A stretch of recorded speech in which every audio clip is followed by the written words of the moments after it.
children, welcome back. Here again we will continue with our chapter 2, that is components of food. Okay children? Yes. So in the last video I have given you two questions. Yes or no? Yes. So here we will discuss the first question. Okay. So what was the question? Yes. How will you test for protein in a given food sample? So here I will explain to you theoretically. Okay children? So you see aim. So what is our aim? Yes, to test the presence of proteins in a given food sample. Okay, so materials required. So food sample given here. So we took what? We took cooked dal. Okay, dal you all know I guess. Yes, so we took food sample, that is cooked dal. Okay, and copper sulfate solution, caustic soda solution, droppers, test tube and test tube stand. So these are the chemicals. Okay, these are the chemicals and this is dropper, test tube and test tube stand. Okay children, principle involved: when caustic soda and copper sulfate solutions are added to protein, the color changes to violet. So you see children, here one principle is involved, that is when caustic soda and copper sulfate solution are mixed to protein, the color changes to what? Yes, the color changes to purple. Got it children? Remember this one. So again one thing you remember, if this caustic soda and copper sulfate are added where there is no protein, then it will not turn into violet, it will turn into something else. Got it children? So the color become violet when it is protein. Got it children? Yes. Now let me tell you what are the procedures, what are the things we have to do to test the protein in a cooked dal. Okay children, first one you see, take a teaspoon of given food sample, that means cooked dal, in a test tube. So we have to take a teaspoon of this one cooked dal, okay, in a test tube, and add about 5 ml of water to it, and we have to add it 5 milliliter of water to that samples, to that test tube. Okay, now again number 2 you see, using a dropper add 2 drops of copper sulfate solution to the test tube. So we have to use that dropper. Okay, by using it, what you will add? Copper sulfate solution to the test tube, to the food sample where it is given. Okay, third one you see, using another dropper add about 10 drops of caustic soda solution to the test tube. So again using another dropper, what do we have to do? We have to add 10 drops of caustic soda to the test tube, to the dal. Okay, and now fourth one you see, shake the test tube and leave it undisturbed in the test tube stand for about 5 minutes. So you have to shake it, the test tube, we need to shake the test tube, and after shaking it, what do we have to do? We have to keep it undisturbed, means without touching. Okay, we have to keep it in the test tube stand for about 5 minutes. Okay, now we will see what are the result, what will be the result. Okay children, observation and conclusion. You see, if the color of the solution in the test tube changes to violet, the food samples contains protein. So I have told you in the principle what happened here. After adding these two, copper sulfate solution, caustic soda, if the color change, then it contains protein. If not, if it don't turns into violet, that means they do not contain proteins. Got it children? Yes. So here what happened, if the color of the solution in the test tube changes to violet, the food sample contains protein. So this is the observation, this is the conclusion. Got it children? Second question was, define two groups of minerals with an examples of each group. Yes or no? We have learned this one about minerals. Yes or no children? Yes. So what will be the answer? The two groups of minerals are, number 1 major minerals and number 2 trace minerals. Yes or no? Yes. And now what is major minerals? These minerals are required in large quantities by the body. Yes or no? Yes. For example, calcium, potassium, magnesium and sodium. And number 2, that is trace minerals. These minerals are required in lesser quantities by the body. For example, iron, zinc, copper and iodine. Got it? Now let's see roughage or dietary fiber. Okay, roughage or dietary fiber. Dietary fiber, also known as roughage, consists of a group of complex carbohydrates such as cellulose. Okay, so what is roughage or dietary fiber now, children? Yes, those indigestible parts of foods are roughage or dietary fiber. Okay, so it consists of what? Yes, this roughage or this dietary fiber consists of complex carbohydrate such as cellulose. We have learned about complex carbohydrate. Yes or no, children? Yes. Although it does not provide any nutrient to the body, it should be included in our daily diet. So, we have also learned that complex carbohydrate or cellulose, these are not absorbed by our body. Yes or no, children? Yes. So, this does not provide with any nutrient to our body. Okay, children? But it is needed in our daily life. We will see why. Okay. It helps in bowel movement, that is in removal of undigested food from the body, thereby preventing constipation. Okay. So what happened? Why do we need this roughage or dietary fiber? Because it helps in bowel movement. Okay, children. Bowel movement means removal of undigested food from the body. Okay, thereby preventing constipation. Okay, if we eat such types of food, then we will not have constipation. Okay, children. So let's see what are the sources of roughage. Okay, that is whole wheat grains, tomato, cauliflower, soybean, orange, and apple are few sources of roughage. Okay, children. Now we'll see this real world. Infants and small children are more prone to dehydration than older children and adults. This is because infants and small children lose more water.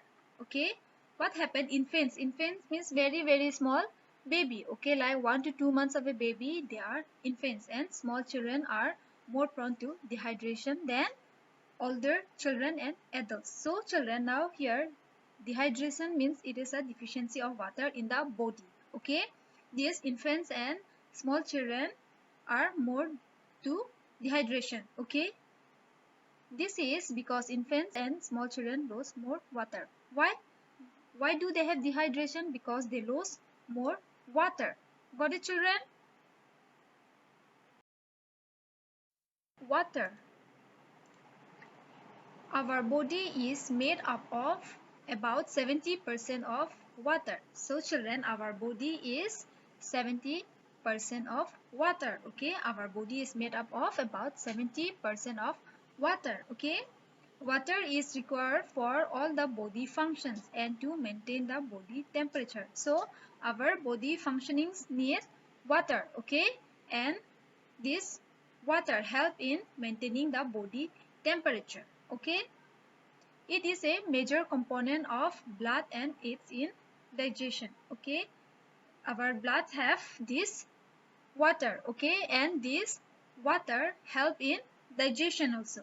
Okay, the body loses water as sweat and urine, which help to remove toxins from our body. So how do we lose water, children? Yes, sweat. Yes or no? We do sweating. Yes or no? It comes out from our body. Yes or no? And urine. So in this way, water loses from our body as sweat and urine. Got it, children?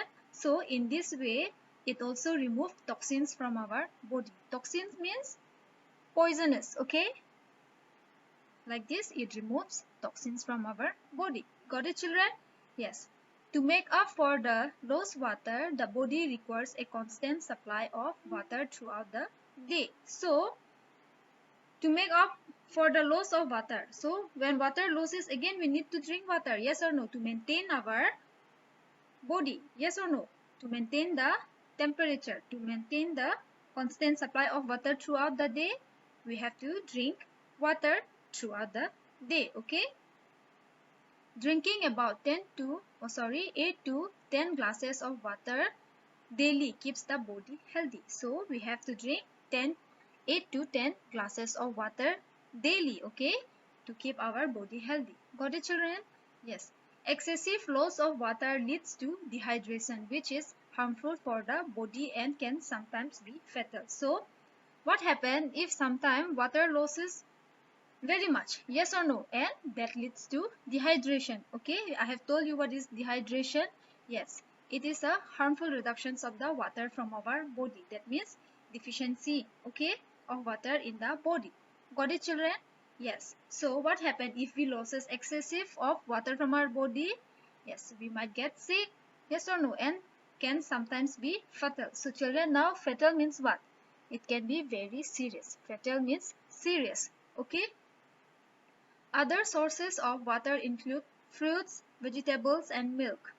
Water is added to most cooked dishes. Okay, sorry, dishes. So, other sources of water are what? Yes, fruits. We get juice from the fruits. Yes, we get water from juice also, and vegetables and milk. Okay, in fruits and vegetables, it forms as a juice. Okay, and water is added to most cooked dishes. Okay, children. Children, now we will see balanced diet. Okay, now what is balance and diet? Yes, balance means same. Okay, it's not too less, it's not too more, it's same. And diet means what? Yes, diet means the kind of food that we eat habitually. Okay, got it, children?